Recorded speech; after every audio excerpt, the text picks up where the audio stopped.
The following is a special presentation of Tony Kurre Radio. Welcome back to the UAB Director's Chair. He's the athletic director for your UAB Blazers. I think you were going to a wedding last week, and this week you're in the car again. You're always heading somewhere, man. I mean, man, I'm on the move, Tony. I'm on the move. Yeah, we got stuff to do, man. I know. Yeah, well, you got to try to wrap things up before college football season starts, which is going to be starting here in very, very soon. 14, 15, 16 days. So we're going to be getting after it. We're almost 2 weeks of practice now, and team's looking good, and all is well, my brother. We're ready to play. I can tell you that. There you go. I want to talk about FanFest real quick. I know you got that coming up. So talk about that. And then I'm just going to kind of throw out some different things going on in college football. It's been a strange off season this year, but I just want to throw a couple of topics out there, and I want you to comment on them. So tell me about FanFest first. Yeah, 10 a.m. on Saturday, we're going to have our soccer team, our volleyball team, and our football team at our football practice facility under the pavilion. So rain or shine, we'll have it. But we've got inflatables and food trucks, and all the teams will be there taking pictures and signing autographs. You can meet the coaches. It's a lot of fun. We've done it now. This will be the third year, and there's always a great turnout. It's a ton of fun, and it's really great for parents and grandparents to bring, kids and grandkids who can just like run around. It's funny to watch. I don't know what it is about artificial turf, but particularly when it's not hot out, kids just like running around on it. Oh, yeah. So a lot of sweaty little kids running around on Saturday, but 10 to 12 on Saturday, the weather right now is spectacular. It's cooled off 20 degrees over the last week. When we planned it, we were really trying to be conscious of the heat. So should be really a lot of fun. No, it's been a fantastic week of weather. So we'll take that and just a little touch of fall. I actually saw some leaves come off some trees today, which was really, really good. So I was getting ready for the show today, and I wanted to, I just started thinking about things around college football and just started writing things down that came to mind going into the season. I can't remember, I've been doing sports radio for 30 something years. I can't remember an off season like we've had with college football ever like this. I say that every year, and every year, when we're doing shows and things like that, we're always trying to come up with topics. And so we're always trying to create storylines. But I really believe it's been one of the strangest off seasons. And of course, if you listen to the UAB Director's Chair, you've learned about the House versus NCAA thing. And that certainly took up a lot of our time during the off season. But before I throw out some of the things that just kind of popped into my brain, when you think about college football going into 2025/26, what are some things that kind of pop into your head as an athletic director for the UAB Blazers? Well, we are in a really good spot as it relates to, revenue sharing payments and that kind of thing. We've got great advice from outside counsel who works with a lot of other teams. And we're fortunate to be in Birmingham and have a few people like that who are just very well versed, very well connected to the NCAA, and give us tremendous advice on how to do things. So we're in a good spot there. You never need there's never enough money, right? I don't care. As long as I've been in this industry, it's just a matter of what the money would be for. Right now, in the past, it's not enough money to, whether it's to pay coaches, or it's not enough. We don't have enough money to build the thing we want to build, or, now we don't have enough money to compensate players to get the very best talent in the world. But so we have to find a lot of diamonds in the rough, and that's okay. So it's just a new thing to have to compete with, and that's everybody, not just UAB. And that's the bright spot in it, is that everybody's got this issue. Everybody's got to deal with this same challenge. And but we're in a good place, and I'm proud of the work that's been done to this point. And our coaches have really embraced it and figuring it out too. And it's just totally new, like I said, for everybody to have to deal with. But we're like, UAB's doing great there. So that's probably the biggest thing between that and just general, getting ready for the season is what we're trying to do. And, like Andy Kennedy has 12 new basketball players. And that's so crazy. Just this new kind of way we have to approach every single season is it's just new and different. It's the best way I can describe it. Yeah. But we're fine, And again, we're not alone in that. That's the comfort, is we're not alone. Yeah, I reached out to Coach Dilfer a couple days ago. I'm trying to get him on our television show on ABC 3340. So if you see him on in the hallways or whatever, tell him I reached out to him. I'll see him Saturday. I know. Sure. Yeah, tell him to give me a call. I'm going to try to get him on next Thursday for us. Okay. Before the football season, I'll hit him up again. Yeah. So this is his third season. Obviously, not exactly what we wanted in the first two seasons. What have you seen in year three that is different about him that you did not see in years 1 and 2 that make you think it's going to be success this year? Yeah, well, offensively, his first 2 years, we have averaged 421 yards a game. That's gaudy. I mean, by most standards, that is really a lot. And in fact, we set a school record for most yards per game his first year. So we're moving the football. We're scoring a lot of points. We just couldn't stop people, and if we could just slow them down, not even stop them, just slow them down a little bit, we'd probably be sitting at back-to-back bowl season. And we knew that, by the way, going in. I remember you saying, we had Trent on, and he's just like, we're going to be slinging the football, man. I mean, we're going to be getting up and down the field. So that we kind of knew that going in, didn't we? Yeah, that's right. And so, now he's made a complete wholesale change on the defensive side with the staff. Their experience level is vastly different than what we had before. That's not to throw any shade on those guys. They're all great guys and great coaches. Sometimes these, you got to have the right mix at the right time. And we think we have that. A lot of them had already worked together before at another stop. So there's good continuity on day one with several of them. And, but again, their maturity and their experience level in the job is terrific. And we actually have two defensive coordinators, the guy we hired as our DC and the guy we hired as our cornerbacks coach. He was the defensive coordinator at Alabama State. So we've just got a lot of really experienced coaches on the defensive side, and we're hoping that makes all the difference. X's and O's, and now we do the Jimmies and Joes. So we'll see what happens. I'm just going to throw out a couple things. Anything else that just kind of pop into your head?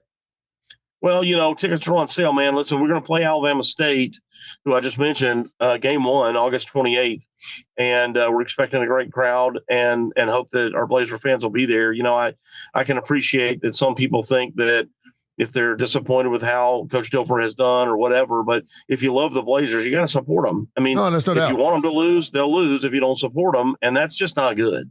For some reason, I'm more excited. For some reason, I'm more excited about this season than I was 2 seasons ago. I don't know. Maybe that's because maybe it's because I got to know him a little bit. And I'm not blowing smoke here. Yeah. I for some reason I think he's found himself, and good things happen to good people, and I think he's a good guy, and I do think that he's got everything it takes to be a coach at some level. We know that already at the high school level, and it's not that far perched to see him do something in college. So I don't have any doubt that he's going to do really well. And I want to be that program. I want to be that team that gives him the shot that everyone goes, wow, Trent Dilfer was a pretty good coach. And I remember when he got it started at UAB. So I want to see that happen.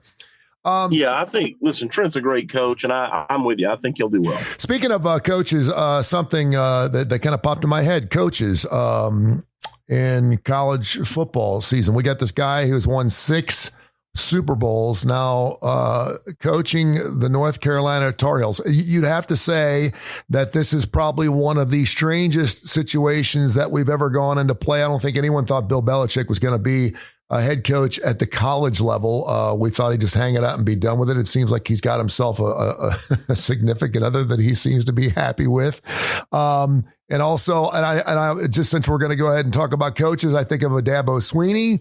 The guy's won a couple of national titles. Everyone's like boohooing him last year, saying, listen, he's not moving along with the times. He's not doing enough in the NIL. He's not doing enough with the transfer portal. And now all of a sudden he is, by a lot of persons' predictions, shot on to get a national title, and he's got a quarterback that could perhaps win a Heisman Trophy.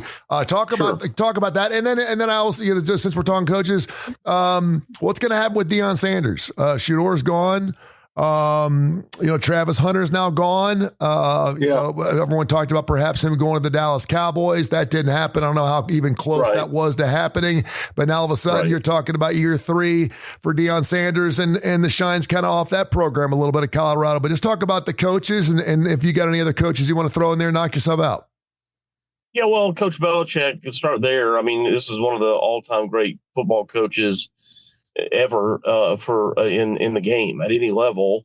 So it's not about football. It's about teaching and surrounding himself with people that can recruit and evaluate 18-year-olds. One of the things that as an NFL coach, it's not like they don't understand how to evaluate, but it's not their primary job. Now you're taking, you're looking at 17-year-old, 16, 17-year-old kids trying to determine, are they capable of playing at the very highest level? Like, are they capable of playing in the NFL? Because even though you're, recruiting them for college, they're trying to find a bunch of future NFL stars. So sometimes that doesn't reveal itself at age 16 and 17 the way that it does at age 22 and 23 when they've already been very well proven in the college game. So, assuming that he's surrounded himself well there, if they've got good revenue sharing support to compensate the kids, that changes everybody's ability to recruit if they have money now, because North Carolina has always been a kind of a tough place to recruit to.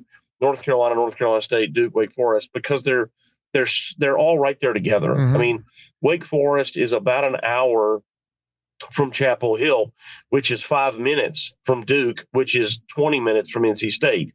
I mean, it's all that close. Yeah. And then East Carolina is only, 2 hours from NC State. And then, don't forget Appalachian State going the other way, and Charlotte now. And then, the University of Virginia and Virginia Tech are only a couple of hours north.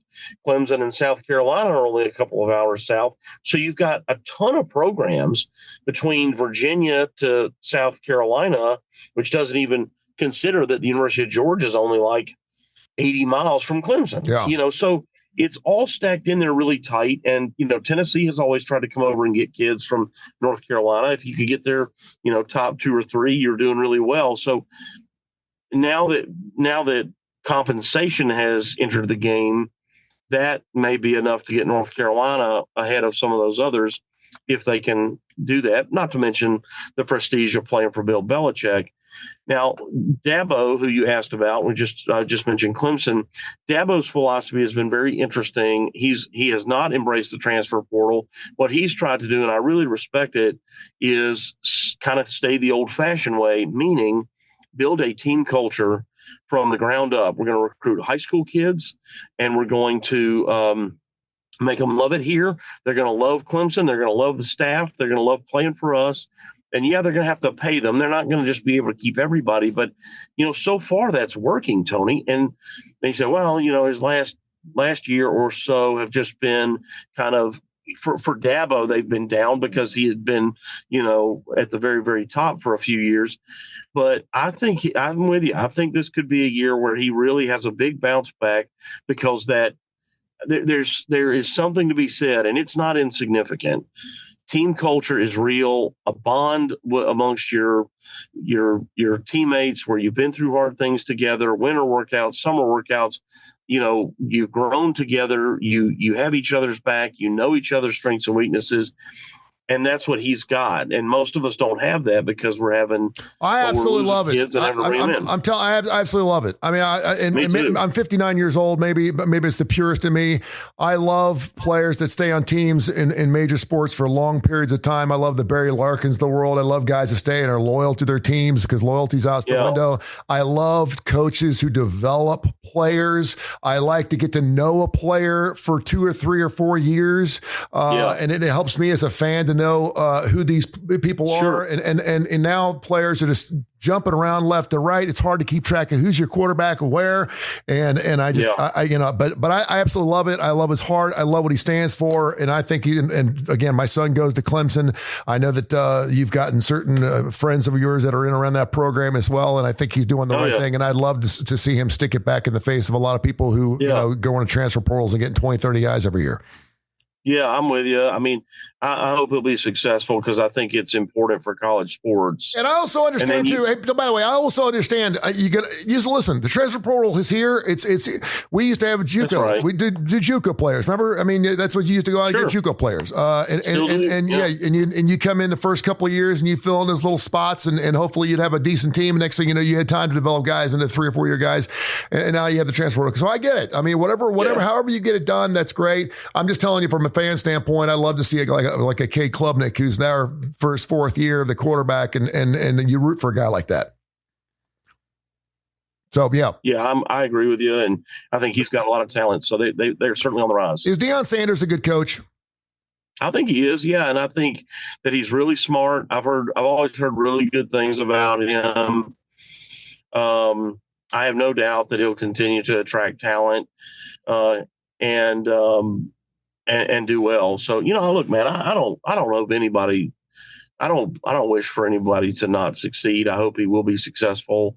It's hard, man. It's competitive and you got a lot of good coaches that are all working hard to try to win. And, the number one player in the country can only go to one place. And so, he had that in Travis Hunter. And, if you can convince Travis Hunter to go to Jackson State and when he could have, played absolutely anywhere, you're doing a heck of a sales job. And so, I don't doubt. And look, it was Shedeur being the offensive player of the year in the Big 12 and Travis being the player of the year in the Big 12, both drafted. I know Shedeur didn't go as high as they thought he would, but he still got drafted. I mean, if you're a quarterback, a receiver, or a defensive back, I don't know who else would you like to play for. I mean, Deion is as knowledgeable a coach at receiver and DB as anybody, and he's dynamic himself, and I think he shoots people straight. It's funny, as I'm sitting here saying that, it makes me feel like I'm talking about Trent Dilfer. I mean, they have a lot of similar qualities in a football sense, in terms of their success. I know Deion's a Hall of Famer and Trent is not that, but I mean, both played for a long time. And I think players respect that, recruits, and because they know what they're talking about. Yeah. And I watch Trent. He talks very matter of fact to guys. He's very real with them. And